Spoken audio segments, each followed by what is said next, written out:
wanda ya fi ka laifi shi zai maka cin zani. Duka na sha shi jiya kwarai har da aman jini.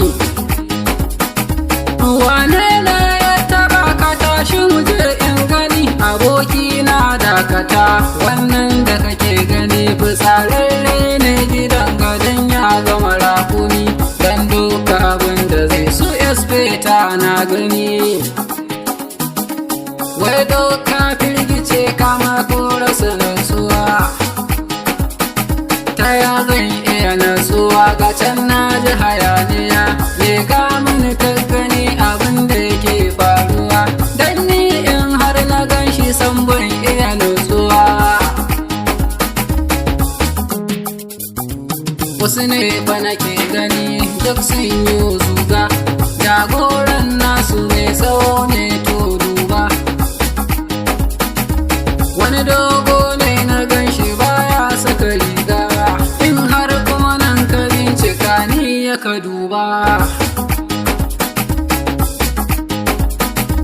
Ka ji banza ka tsaya da kanka kamar gora.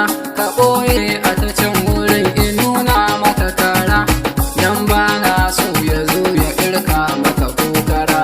In kuma har ka ji ma jikinka ya sassara. Wai waye shi gidan ga zai dinga matsa mana. In ka ji furen Sadiq Shata ga su yan hip hop.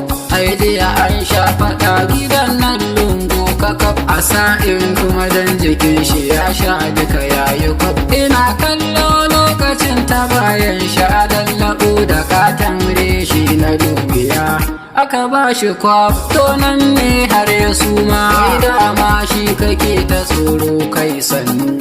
Ka wani ɓoye ta nan wurin doka damu. Barani in je wurin in canza mai kamannu. To har bindiga gare shi ma don ka bi sannu. Ya za a yi nan kake gani yanzu aboki. To ai na nazarta wasiƙa za rubuta. In aika can gidanmu domin su karanta. Akwai wata sauran adashe da mai ga makwabta. A aiko mini 'yan kuɗin ana na jalabta. Ni za ka yi da kuɗi ana kada ka yi wauta. Zan zo na fitsare ni ma in bijire. In ɗauki hali irin na yare da gwagware. In samo kantuka 30 da ta ɓare.